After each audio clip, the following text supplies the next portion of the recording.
Bienvenido al canal de Historias de Guerra. Compartiremos historias y cartas de personas que participaron en la Segunda Guerra Mundial.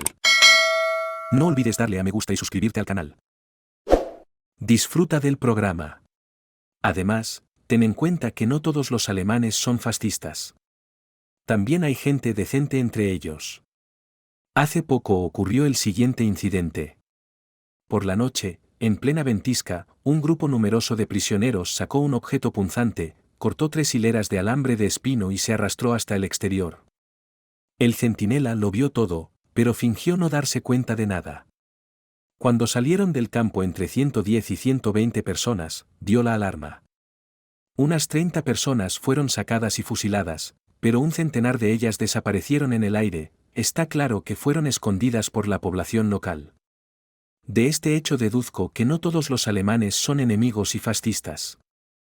Además, hay que tener cuidado con las personas que suelen ser citadas por la comandancia y la Gestapo. O son ya provocadores o están siendo reclutados como provocadores. En general, es deseable no tener ningún contacto con personas que han estado en la Gestapo, desde luego, no decirles nada innecesario. Con el tiempo, tal vez, pensaremos en algo con su liberación, pero esto requiere una cuidadosa preparación. Una última cosa. Los alemanes no son tontos, no pienses que puedes ser más astuto que ellos. Los oficiales de la Gestapo son particularmente astutos y astutos. Todos llevan uniformes negros. Trate de no encontrarse con ellos. Cuidado con el traductor Ivanov. Es un canalla de canallas, un canalla de canallas. Se hace pasar por el hijo de un noble. Es ingeniero de profesión civil. Viste uniforme del ejército alemán. Delata a comisarios, instructores políticos, comandantes, comunistas, judíos y los entrega a la Gestapo. Su destino es conocido, la ejecución. Para fusilarlos se necesita el consentimiento del jefe de la Gestapo, de la comandancia del campo o de su adjunto. El otro día el tal Ivanov golpeó a 2 prisioneros con un palo hasta matarlos solo porque no le cedieron el paso a tiempo. Tales casos por su parte no son aislados. Así que en el campo no solo reinan el tifus y el hambre, sino también la arbitrariedad más absoluta. Agradecimos al anciano la información detallada sobre la vida en el campo. Esa es la situación. ¿Así que debemos servir a los alemanes? Pero, ¿por qué a los alemanes? Tenemos que ayudar en la medida de nuestras posibilidades a nuestra propia gente, que está en grandes apuros. A nuestras dudas al respecto, el viejo médico respondió afirmativamente que en esta situación nuestro mejor trabajo no era ayudar a los alemanes, sino servir a nuestros desafortunados compatriotas. Nos llevaron a un barracón de ladrillo, que estaba dividido en 2 mitades por tablas. Una mitad estaba ocupada por mujeres, y la otra por camilleros, un paramédico y nosotros 2 recién llegados. No había literas, solo una fina capa de paja podrida en el suelo, y eso era todo. Tras pedir permiso, entramos en la segunda mitad, donde había chicas y mujeres de mediana edad, entre 9 y 10 personas en total. Queríamos saber quiénes eran. Los destinos que las trajeron al campo fueron diferentes. Algunas fueron capturadas por los alemanes cuando iban de una granja a otra en la zona del frente. Otras fueron sospechosas de espionaje, aunque las mujeres lo negaron. A varias se las llevaron por albergar a soldados heridos del Ejército Rojo. Llevaban mucho tiempo en el campo. La Gestapo las citaba de vez en cuando, especialmente a una de ellas, sospechosa de ser espía. Más tarde, todos fueron fusilados. Solo uno era sospechoso de ser espía, pero todos fueron ejecutados. ¿Quiénes eran realmente las heroínas desconocidas de la guerra? Nunca lo sabremos. Por la mañana, cuando un médico civil llegó al campo procedente de la ciudad, junto con él y los ordenanzas empezamos a inspeccionar todos los barracones para separar a los gravemente demacrados de los enfermos de tifus. Se destinaron 3 barracones enormes para los enfermos. En uno de ellos colocamos a todos los enfermos de tifus reconocidos, presencia de erupción en la piel del abdomen. El resto de los enfermos graves, que ya no podían moverse, tenían las piernas hinchadas, bolsas bajo los ojos y heridas, fueron colocados en los otros 2 barracones. Se emplearon 3 días en todo este trabajo preliminar. A los heridos se les cambiaban las vendas. Se les vendaba con todo lo que se podía vendar: vendas, algodón absorbente, tiras de lino limpio. Conseguimos curar algunas heridas. Los enfermos de tifus deliraban, gemían, gritaban, maldecían, proferían gritos ininteligibles. Se les colocaron compresas frías en la frente para reducir la fiebre excesiva. Los barracones se desinfectaban con una solución débil de Cresol. Una semana más tarde oí una voz bastante alta en uno de los barracones. Bala. Bala. Ven aquí. Me giré rápidamente, pero no pude ver quién me llamaba. El que me llamaba se dio cuenta y me hizo señas con la mano para que me acercara. Me acerqué. Tenía los ojos, las manos y los pies hinchados, apenas podía moverse, iba de paisano. Me preguntó. ¿No me reconoce? No, no puedo reconocerle, por mucho que intente recordar. Me quedé mirándole a la cara, incapaz de reconocer a nadie conocido. Soy el oficial militar Kiselev, estudié junto con usted en la Escuela Médica Militar de Kharkov, en el departamento de paramédicos. Solo entonces me acordé de él, pero había cambiado tanto que era imposible reconocerle. Nos saludamos y nos abrazamos. Un poco más tranquilo, le pregunté. ¿En qué circunstancias te capturaron y por qué llevas uniforme civil y no militar? Él, recuperándose un poco de la emoción y del encuentro agridulce, me contó el último episodio militar de su vida en el frente. Hubo una acalorada batalla entre la infantería alemana y nuestras unidades. La potencia de fuego de todo tipo de armas en ambos bandos era fuerte. Fuertes pérdidas en los alemanes y en los nuestros. Muchos heridos. Los alemanes rodearon nuestro regimiento, por lo que no todos los heridos fueron enviados a la retaguardia. ¿Qué hacer con ellos más? ¿Dejarlos a merced del enemigo? Las radios estaban estropeadas y no había comunicación con otras unidades de la división. El mando del regimiento decidió infiltrarse en pequeños grupos a través del orden de combate alemán y salir del cerco. Pero, ¿qué hacer con los heridos? Entonces el comisario del regimiento me llamó y me dio la siguiente orden. Vamos a romper el cerco. No hay manera de llevar a tantos heridos con nosotros y sacarlos del estrecho anillo del cerco enemigo. Y no podemos dejarlos desatendidos. Por lo tanto, basándome en la situación actual, le ordeno, oficial militar Kiselev, que se quede con los heridos. El mando del regimiento no ve otra salida. Quítese el uniforme militar y póngase ropa civil, le hemos guardado algo de ropa. Ponte un brazalete blanco con una cruz roja en la manga derecha. Cuando lleguen los alemanes y te pregunten quién eres, responde que eres paramédico del hospital civil de tal o cual granja, que has venido a cuidar a los heridos, ya que todos los militares han huido. Si los alemanes capturan a los heridos, usted irá a la granja y esperará nuestras instrucciones, que le llegarán a través del oficial de enlace. Usted, como civil, no será capturado por los alemanes. Una orden es una orden, no tenía sentido oponerse, así que me quedé. El tiroteo había terminado, y hubo silencio durante media hora. Y entonces todo se torció. Los alemanes se acercaron a los heridos en un camión. El intérprete me preguntó quién era y cómo había llegado hasta aquí. Respondí como me había instruido el comisario. El intérprete transmitió mi respuesta al oficial. Este dio algunas órdenes y los soldados comenzaron a arrojar a nuestros heridos al camión como si fueran troncos de madera, a pesar de los gritos y gemidos. Cargaron el coche, se sentaron ellos mismos y se marcharon. Una parte de los heridos se quedó. En 30 minutos volvió el coche. Cargaron rápidamente a los heridos, pero a mí me empujaron a la carrocería del coche. Nos llevaron a todos al campo Konstantinovsky para prisioneros de guerra soviéticos. Aquí tuve miedo de decir mi rango militar. Ya llevaba aquí 2 semanas, muy débil y enfermo.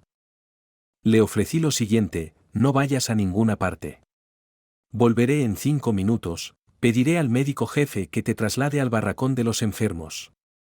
Te trataremos. Volé a la unidad sanitaria en un santiamén y pregunté al viejo médico. Doctor, un paramédico, mi camarada de la escuela, está gravemente enfermo, hay que alimentarlo de alguna manera y prescribirle un tratamiento. Y le conté sobre el destino del muchacho. Hágale venir aquí inmediatamente, le examinaré. Después del examen, llévalo al cuartel donde vives, ponlo a tu lado. Recuerden, muchachos, necesitaremos más médicos, paramédicos, camilleros. Hay miles de enfermos y heridos. Al instante corrí hacia Kiselev. Lo llevé de la mano a la unidad sanitaria. Le ayudamos a desvestirse.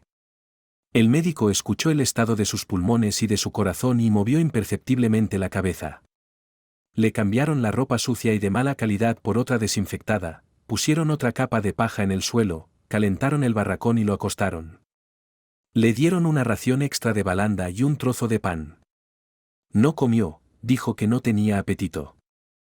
El médico nos ha dicho que es poco probable que dure mucho, su corazón funciona con grandes interrupciones, tiene inflamación y tuberculosis focal en los pulmones, agotamiento general y un descenso de la inmunidad. Pero lo trataremos. Tenemos aspirina, deberíamos conseguir sulfidina. Lo principal para él ahora es comer un poco y beber té casero caliente. Lo cuidaron, lo trataron, lo alimentaron un poco, pero se iba apagando de día en día, y se hizo difícil hablar. Al octavo día, de madrugada, en silencio, sin gemir, murió. Murió en mis brazos. Por primera vez mi camarada de batalla y amigo moría en mis brazos. Informe al médico. Contrólate, ten en cuenta que cuando un hombre pierde la fe en sus propias fuerzas, perece más rápidamente. No olvides dónde estamos. Vas a ver más de una muerte por delante. La espantosa rutina del campamento continuó, el pensamiento de escapar rondando constantemente en mi cabeza. En la segunda quincena de febrero el tiempo se calentó, los prisioneros de guerra también nos alegramos de ello. Me asignaron al servicio de los barracones de los enfermos de tifus. Es difícil decir inequívocamente de que murieron más prisioneros, de tifus o de hambre. Probablemente de hambre, y la causa principal del tifus era la distrofia, la desnutrición y los piojos. La tasa de mortalidad total era de 70 a 80 personas al día. Los muertos eran enterrados por un equipo especial.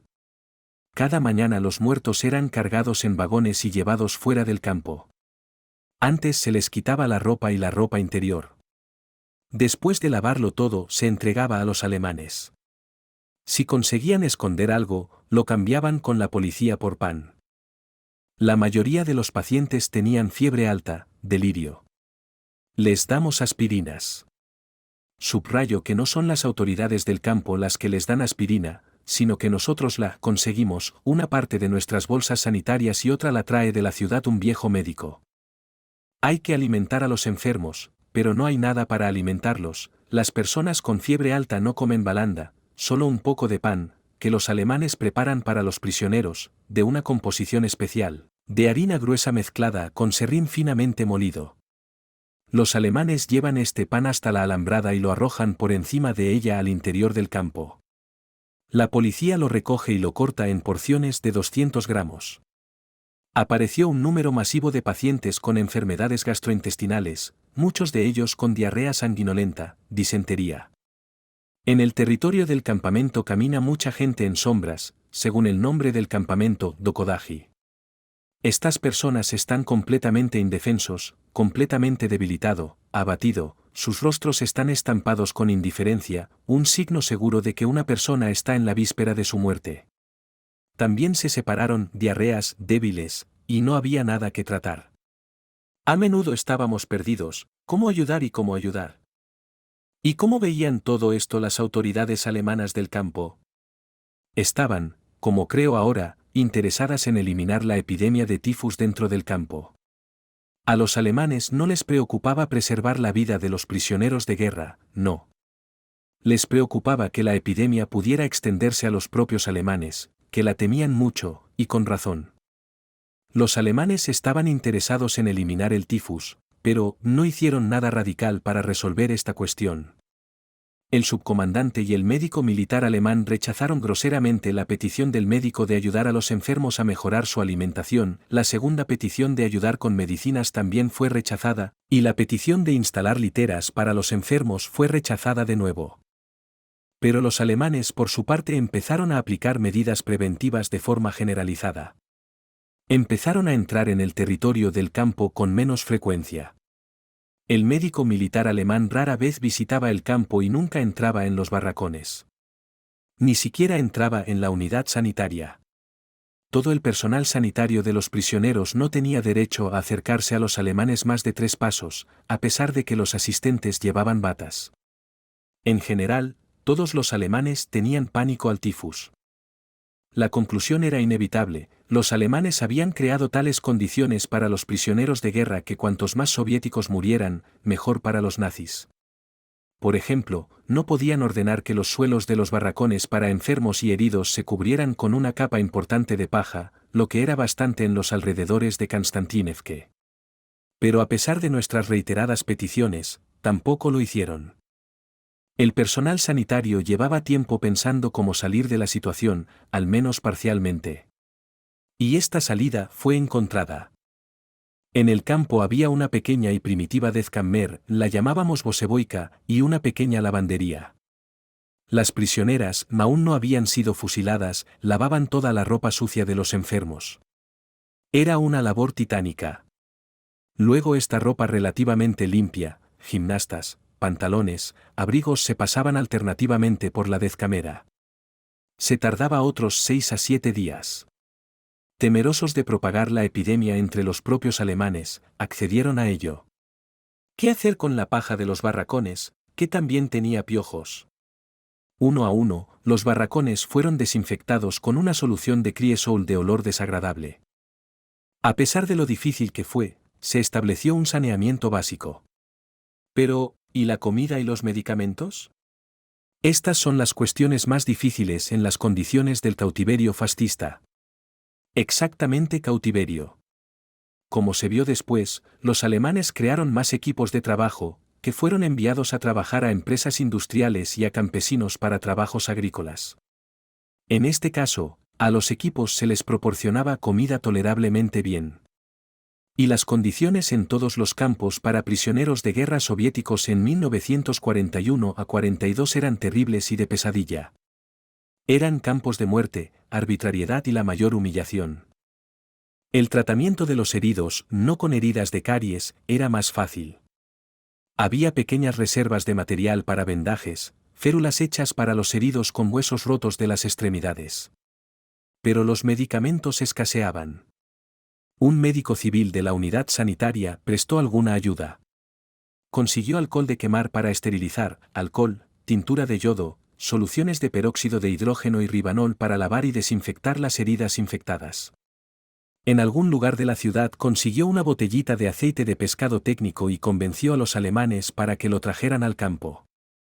El aceite de pescado favorecía la cicatrización de las heridas gracias a su rico contenido en vitaminas. Tras el pretratamiento y el tratamiento, los enfermos eran enviados a la enfermería. ¿De qué tipo de enfermería se trataba? Hablaremos en detalle. Pero esto es solo una parte del asunto. La segunda, ¿qué pasaba con la alimentación de los enfermos graves y los heridos? La cuestión se resolvió parcialmente. El hecho es que las ollas de comida de la cocina común eran llenadas por los cocineros en presencia de policías de pie junto a los calderos con porras de goma. Los médicos plantearon urgentemente a la policía y a los cocineros que la balanda para los enfermos y heridos debía ser más espesa. Al fin y al cabo, un cocinero con un cucharón puede golpearla de diferentes maneras. Estuvieron de acuerdo. El caso es que los policías tenían miedo de nuestros médicos, en caso de enfermedad también iban a la unidad sanitaria, donde se trataba a los prisioneros de guerra. Los alemanes no enviaban a los policías enfermos a sus hospitales para que recibieran tratamiento. Los consideraban, en este caso, prisioneros de guerra. Por eso los policías aceptaron la propuesta de los médicos. Por cierto, hay que señalar que los alemanes no tenían porras de goma cuando entraron en el campo. Confiaron este lujo a sus sirvientes, los Polizei. Es cierto que los oficiales llevaban látigos, pero rara vez los utilizaban.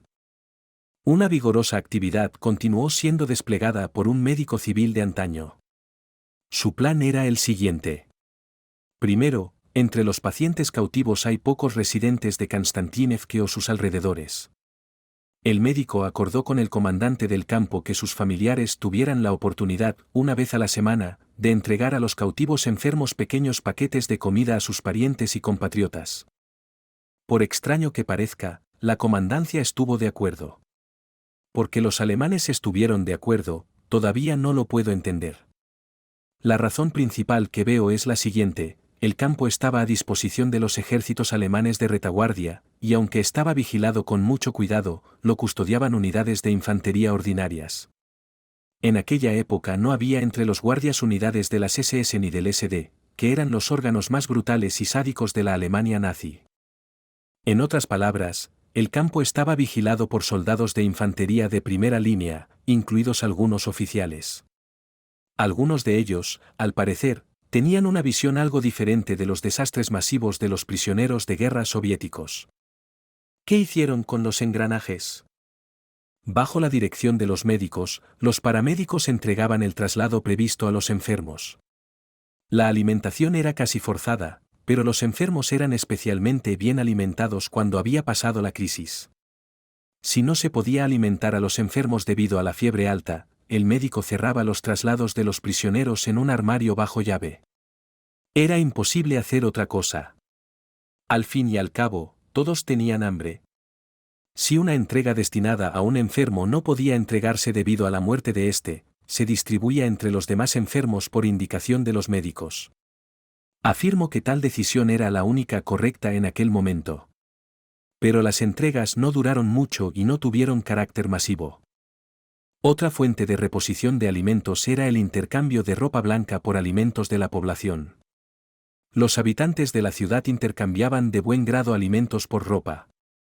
La ropa de los prisioneros de guerra muertos era lavada, desinfectada y robada a los alemanes e intercambiada por equipos que llevaban los cadáveres fuera del campo.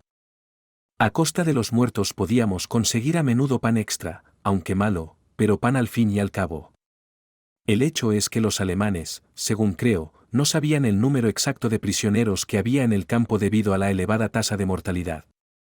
Temerosos de las infecciones, rara vez contaban ellos mismos a los prisioneros, confiándoselo a los médicos del campo. Por lo tanto, se subestimaba el número de muertos, a expensas de los cuales recibían raciones adicionales. Sin embargo, todos nuestros esfuerzos no podían mejorar radicalmente la situación en el campo. Necesitábamos condiciones elementales, comida y medicinas, pero no las había. Muchos murieron de enfermedades gastrointestinales, neumonía, tuberculosis. Permanecí 12 días en aquel campo y al 13º día caí enfermo. Tenía fiebre alta, el viejo médico me examinó y dijo: Vanye, tienes una forma clásica de tifus, características pequeñas manchas punteadas, una erupción en la piel del abdomen. Además de fiebre alta. Acuéstate en tu barraca. Hay un paramédico, un teniente y un piloto ya acostados.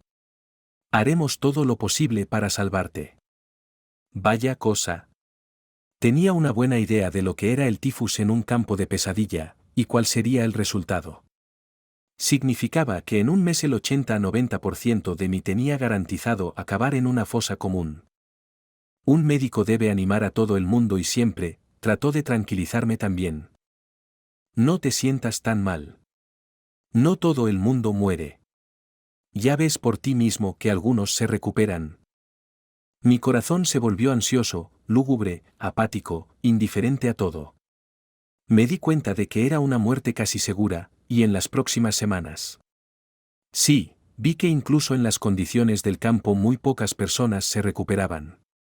Pero eran pocas, y ya no eran seres humanos, sino esqueletos vivientes cubiertos de piel. Después de recuperarse, esas personas tienen el apetito más fuerte. Necesitan comer mucho y bien, pero no había comida. Así que morían de todos modos. Aunque a veces conseguíamos dar a esos prisioneros un cucharón extra de gachas, en esencia eso no cambiaba nada en su trágico destino. Resultó que los esfuerzos del personal médico no produjeron el resultado positivo deseado. La muerte cegaba diariamente a decenas de prisioneros de guerra sanos, y sobre todo, enfermos y convalecientes. Y aquí estoy tumbado. Al cabo de unos días, empecé a desmayarme con frecuencia y durante largos periodos de tiempo debido a la fiebre alta. Me enteré de esto por el personal mucho más tarde. Estuve tumbado con fiebre alta durante más de 30 días, la mayor parte de los cuales estuve inconsciente. Según cuentan, un médico civil nos visitaba a mí y a otros casi a diario, y el viejo hacía que las celadoras me tomaran la temperatura. A menudo traía migas de pan de la ciudad, cuando estábamos conscientes, con un poco de té casero, casi nos obligaba a comerlo y beberlo todo, así como a escupir una porción de la balanda, que siempre sabía asquerosa. El viejo consiguió algunas medicinas en la ciudad, que se dieron para tomar internamente. Se utilizaron algunas infusiones de hierbas. Debo rendir homenaje a las chicas y mujeres que cuidaron de mí y de todos los demás pacientes. Además, lavaban el suelo de los barracones del tifus, repartían comida, lavaban y desinfectaban la ropa blanca, aunque sabían muy bien que ellas mismas podían contagiarse. Todo esto fue antes de que los fusilaran. Llegó el momento, pasó la crisis de mi enfermedad, me bajó la fiebre y por fin recobré el conocimiento. Alguien me dio un pequeño espejo, y no me reconocí en él. Casi no tenía pelo en la cabeza, mi cara y mi cuerpo estaban delgados, mis piernas eran finas y tenía una mirada apagada e indiferente. El médico me anima. Tu crisis ha pasado, pero tendrás que permanecer acostado unos días más. Deberíamos alimentarte, pero no hay nada que darte más que gachas. Teníamos un apetito vicioso, pero no había nada que comer. A veces el personal nos traía migas de pan. En cuanto te dormías, soñabas con algo de comida, y estaba delicioso. Cuando te despertabas, no había nada. Hace tiempo que la práctica ha demostrado que, de todas las pruebas y tribulaciones existentes, la sensación de hambre es la más difícil y dura de soportar. Ni el frío, ni el dolor, ni el insomnio pueden compararse con la prueba del hambre constante. El médico me aseguró que una persona que ha padecido tifus no vuelve a contraer la enfermedad, pero si lo hace, es de una forma muy leve. Yo ya lo sabía, pero de lo que se trataba era de que comiéramos algo. A expensas de los muertos, a nosotros, como a los demás pacientes, nos daban un trozo más de pan de serrín. Pero aún así no había suficiente comida.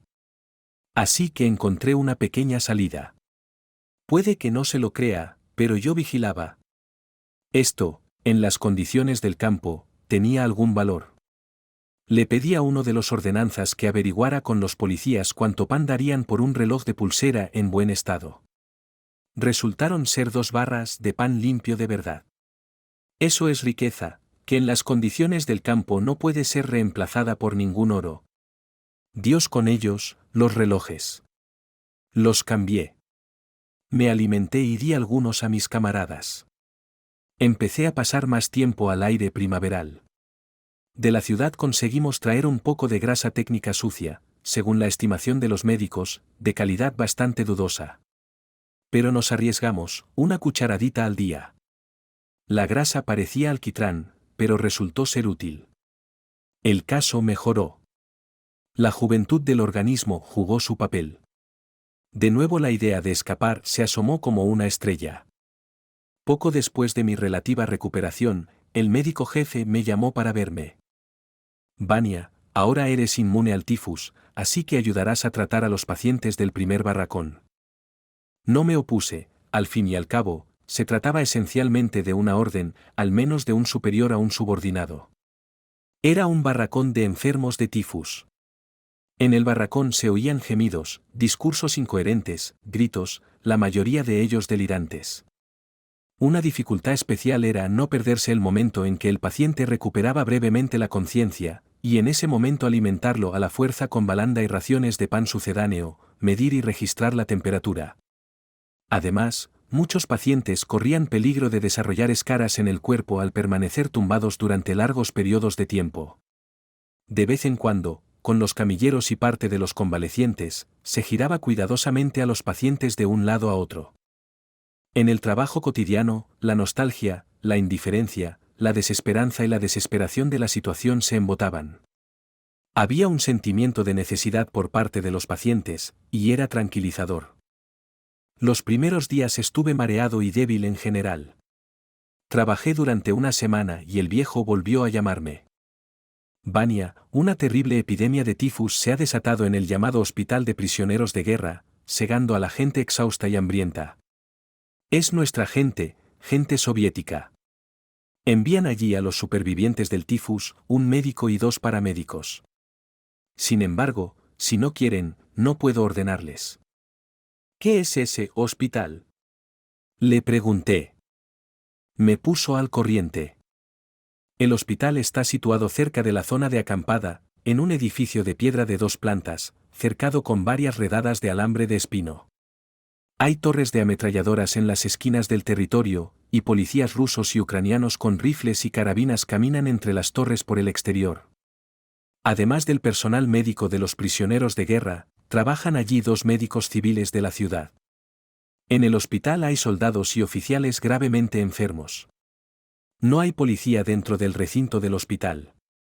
La comida es la misma que en el campamento. Se advierte de no hablar innecesariamente con los enfermos, puede haber provocadores. A veces puede haber oportunidad de intercambiar ropa desinfectada y ropa de los muertos por pan. Pero los alemanes lo aceptan con dificultad. A veces los médicos civiles traen algunas cosas para los enfermos, pero en el puesto de control las bolsas son cuidadosamente revisadas por los guardias. Por lo demás, el aislamiento del mundo exterior es total. Acepté trabajar en este hospital. Con un pequeño grupo de heridos nos enviaron a pie escoltados a este hospital. Es necesario rendir homenaje a que en el camino nosotros, gente exhausta y cansada, no fuimos golpeados por escoltas alemanes, aunque esta lenta procesión lúgubre duró cerca de 1 hora durante 2 kilómetros de camino. La población civil se mantuvo alejada de la columna durante nuestra marcha por la ciudad. A la entrada del hospital, el escolta principal entregó un papel al guardia, nos contaron y se abrió la puerta. Paseamos en silencio y despacio por el recinto del hospital. Al menos aquí no vemos a la policía con sus porras de goma. La primavera de abril hace acto de presencia, en algunos lugares brota una hierba verde brillante. Nosotros, paramédicos y médicos con vendas con la cruz roja en las mangas de nuestros abrigos, el anciano médico se encargó de ello para que no recibiéramos patadas y golpes extra por el camino, fuimos recibidos por el médico del hospital y separados del resto de enfermos y heridos. Los condujo al primer piso del edificio. El barracón tenía literas de madera de 2 pisos con toscos colchones de paja podrida. Las ventanas tenían barrotes metálicos. Antes que nosotros, habían vivido y trabajado aquí un anciano y un instructor sanitario, de nacionalidad osetia. El médico que nos trajo dijo: «Aquí es donde viviréis. Los barracones están cerrados por la noche.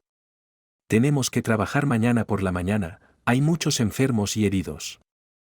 Por la mañana conocimos al personal médico de los prisioneros de guerra. Una semana después de nuestra llegada al hospital, el médico nos advirtió de que había antiguos criminales, en su mayoría de nacionalidad ucraniana, entre los camilleros, limpiadores y dispensadores de comida, y nos aconsejó que no mantuviéramos conversaciones innecesarias delante de ellos. Dio nombres concretos. Más tarde nos convencimos de ello por su jerga carcelaria. Las salas de los barracones eran grandes, sin ropa de cama, solo literas toscas con paja podrida colocadas directamente en el suelo. El encargado del hospital era un suboficial que hablaba ruso bastante bien. Ante la petición de nuestro médico de poner literas de madera, al menos para los enfermos y heridos más graves, recibió una grosera reprimenda del suboficial. Lo que tenemos aquí no es un sanatorio ni un balneario, sino un hospital para prisioneros de guerra de un ejército hostil al gran ejército alemán. No lo olvide si no quiere acabar en la Gestapo. Allí te darán tales literas que no volverás a pensar en ellas. Entonces los enfermos, después de haber oído esta conversación, cuando el alemán se hubo marchado, se acercaron al médico. «Doctor, no pregunte más por nosotros. ¿Nos ayudarán los fascistas? No lo harán, y usted sufrirá». Para los heridos teníamos un poco de todo, algunos instrumentos quirúrgicos, algodón absorbente, material para vendajes, tintura de yodo, ribanol, algunos productos farmacéuticos. Todo esto era trofeo, es decir, nuestro, tomado de instituciones médicas civiles. Todas las mañanas, excepto los domingos, venían al hospital a trabajar 2 médicos civiles rusos, un joven y una chica que se llamaba Nadia. Les pagaban los alemanes. Se rumoreaba que ella pasaba su tiempo libre con un suboficial alemán. Puedes juzgar eso como quieras. Pero yo sabía que a veces llevaba comida al hospital para los enfermos graves. Yo mismo la vi muchas veces. Aunque en aquella época los residentes de Konstantinivka vivían por su cuenta. Una primavera llevaron al hospital mermelada barata en 2 grandes latas cerradas. El suboficial cogió un tarro y se lo entregó diciendo, por el buen trabajo, Nadia le dijo, Danki, gracias. Él sabía muy bien que ella daría ese tarro a los enfermos. Y así sucedió. 2 horas después, cuando el alemán se marchó, ella ordenó abrir el tarro y distribuir el contenido entre los enfermos y heridos. Cada uno recibió 20 a 25 gramos, pero era mermelada. Sí, debió de encontrarse con un alemán, pero también ayudó a los prisioneros de guerra en todo lo que pudo.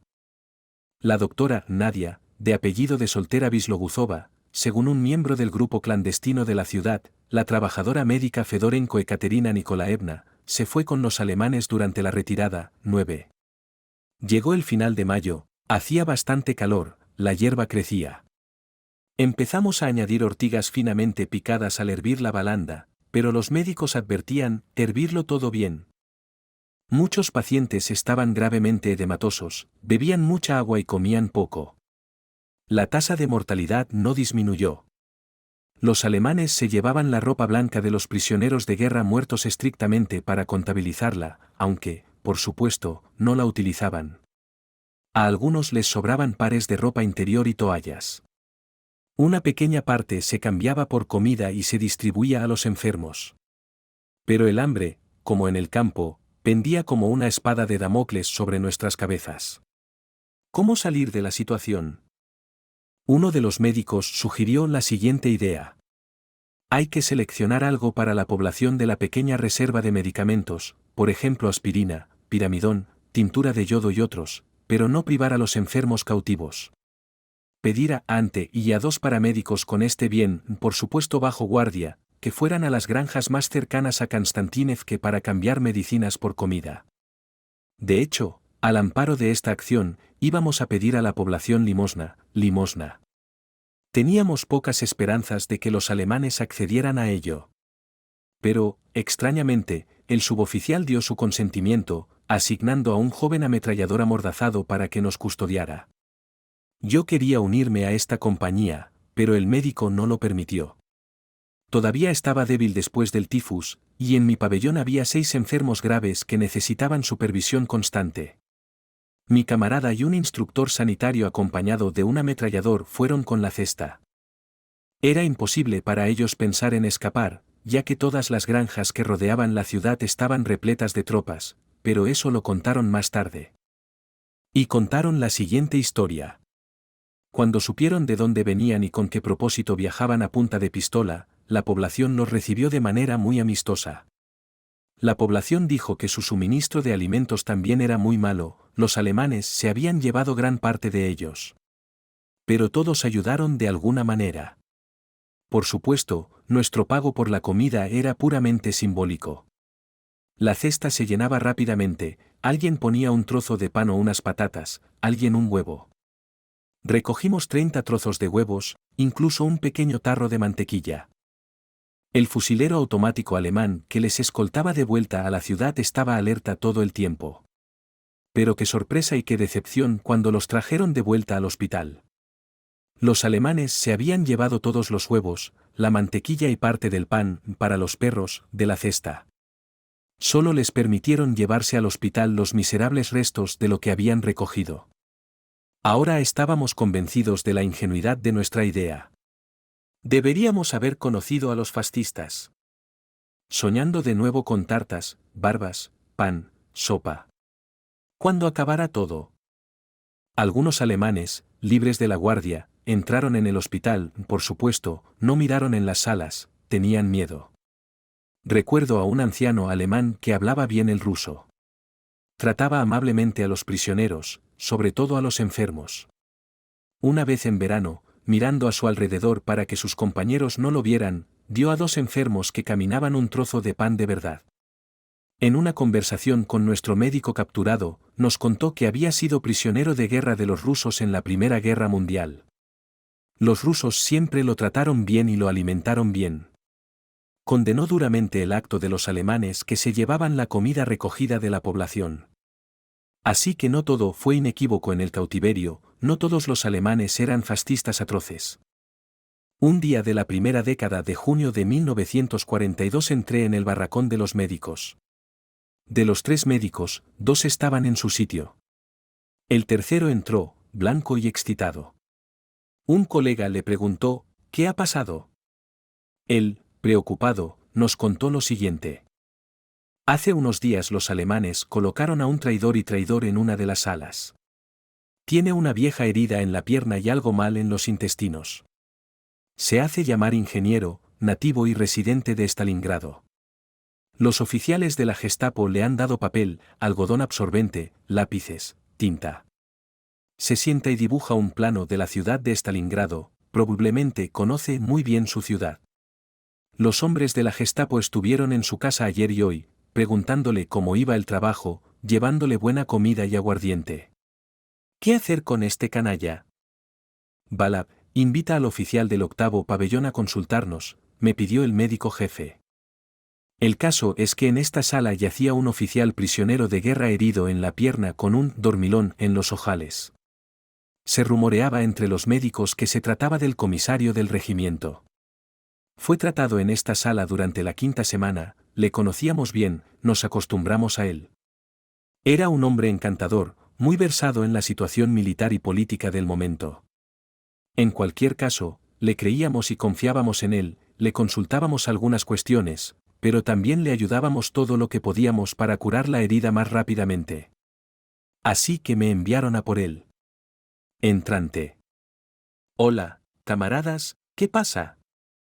El médico le habló del ingeniero traidor. Había 3 médicos en la habitación, yo y otro paramédico. La conversación tuvo lugar en silencio, con la puerta cerrada. Preguntamos la opinión del capitán. Él nos hizo una contrapregunta. ¿Qué opinan ustedes? Eliminar. Fue la decisión unánime. Pero uno de los médicos murmuró sobre ética médica y el juramento hipocrático. Querido doctor, hay una guerra en marcha, y es una guerra dura y sangrienta. Costará muchos millones de vidas. Todo hombre honesto debe ayudar a su ejército, a su pueblo, en todo lo que pueda. ¿Y este ingeniero, qué es? Decidió ayudar al enemigo, los alemanes necesitan el plan de Stalingrado para algún propósito militar. Él va en contra de su pueblo, en contra de sus compatriotas stalingrados. ¿Qué podemos hablar de ética médica? El capitán estaba agitado y enfadado. Eso es, se ha decidido destruir, eliminar. ¿Pero cómo? El objetivo está fijado, pero ¿cómo realizarlo? ¿Por qué vías y medios? Después de todo, debe hacerse de tal manera que la Gestapo no tenga sospechas sobre la muerte no natural de su secuaz. De lo contrario, mucha gente sufriría. Uno de los médicos se arriesgó e inyectó fenol en la vena del traidor bajo la apariencia de una inyección ordinaria. Por la mañana, los alemanes se enteraron de la muerte del ingeniero. Armaron un alboroto, pero no había pruebas de muerte violenta, y poco a poco todo se fue calmando. En junio llegó a Donbass un tiempo cálido y seco. Durante todo el día, los heridos y enfermos ambulantes salían al aire libre, dejando en los pabellones de los cuarteles un olor específico a carbólico. Era posible caminar por el territorio del hospital, pero en muchos lugares había señales de advertencia en alemán y ruso, no se acerquen a menos de 3 metros de la alambrada. Los guardias disparan sin previo aviso. La pregunta surgía constantemente, ¿cómo es allí, en el frente, cómo es el hogar? ¿Cómo está la familia? El aire fresco del verano me hacía sentir aún más hambre.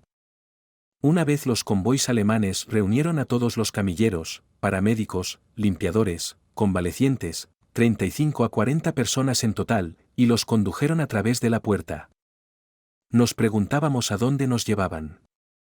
Pero ni siquiera a 25 metros de la valla nos detuvieron, nos dieron palas en las manos y nos ordenaron: cavad. Cavamos durante mucho tiempo. El agujero resultó ser de 20 por 20 y unos 3 metros de profundidad. Así se cavó la fosa común, donde se metieron los cadáveres de los muertos en el hospital. Y la tasa de mortalidad era alta. Los muertos eran arrojados a la fosa, la capa estaba sobresaturada de cloro, que también estaba sobresaturado, etc. Un cuadro triste, terrible. No puedes evitar pensar: ¿y si la siguiente capa te contiene a ti? La expectativa de una posible muerte en el frente, en la línea del frente, difiere de esta expectativa en el cautiverio fascista. Allí tal estado se presenta raramente, en las preocupaciones diarias del trabajo militar uno tiene poco que pensar al respecto. Entonces en el frente cada guerrero comprende en nombre de que puede ser herido o muerto. ¿Y aquí? Aquí la expectativa de una posible muerte es diaria, horaria. Y lo más importante, ¿en nombre de qué tal muerte? En el verano de 1942, los alemanes comenzaron a hablar de la caída de Sebastopol. Sebastopol fue ocupada por los alemanes el 3 de julio de 1942. Los heroicos defensores de Sebastopol mantuvieron la defensa de la ciudad durante 250 días, por supuesto, alejaron a grandes fuerzas fascistas alemanas. Todos sentimos duramente la caída de la base del Mar Negro. Recuerdo un incidente así: una vez, en mayo, los alemanes nos trajeron a un nuevo prisionero de guerra, un médico de primer rango. Era de mediana edad, sociable, sabía y le gustaba dibujar bien. Un alemán vino y le dijo que dibujara su retrato del natural. Trajo un buen papel. Entré en la celda de este médico y vi un soldado alemán sentado en un taburete toscamente desportillado, posando, y el médico estaba dibujando. El retrato dibujo estaba terminado delante de mí. Había un parecido, pero no podía sentir la mano de un artista profesional. Luego vino el segundo, el tercero. Pero este médico tenía que vivir en nuestro hospital no más de 6 a 7 días. Una mañana se fue. El médico que vivió con él ese corto tiempo contó lo siguiente. Anoche 4 hombres de las SS armados con fusiles automáticos, uniformes negros, con un intérprete irrumpieron en el barracón. Gritaron el nombre del médico. Él se levantó y salió hacia ellos. Uno de ellos sacó una fotografía del bolsillo y la comparó con la cara del médico. Y de repente un hombre de las SS gritó: «We. Raus. Weinerain. Rápido, sal, cerdo». Por la mañana, un alemán de la guardia del hospital nos dijo que era un explorador soviético, y que lo había localizado una mujer que trabajaba para los alemanes. Todo, por supuesto, podría haber sido. El apellido de este doctor había sido borrado de la memoria, entonces, si era un explorador, el apellido no significaba nada.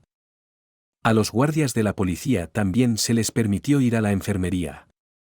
Algunos de los enfermos y heridos se las arreglaban para cambiar por pan la ropa interior que les sobraba accidentalmente.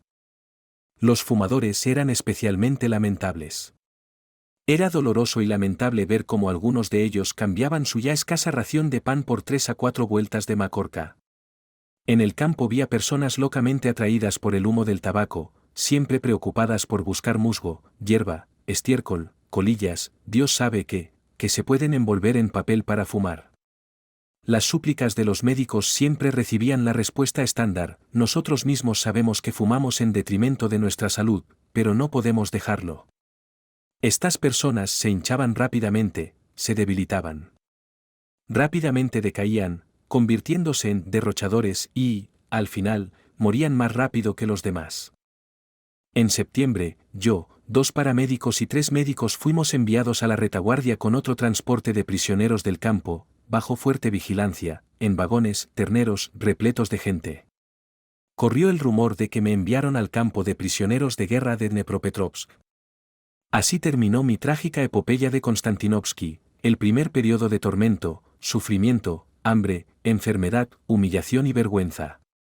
Durante 22 meses de ocupación fascista, 15.382 prisioneros de guerra y civiles fueron fusilados y torturados en Konstantinivka. 1.424 residentes fueron expulsados a Alemania, 10. El 26 de septiembre de 1942, el Sovинformbureau informó, en Stalingrado, en algunas partes del frente, el enemigo llegó hasta el Volga,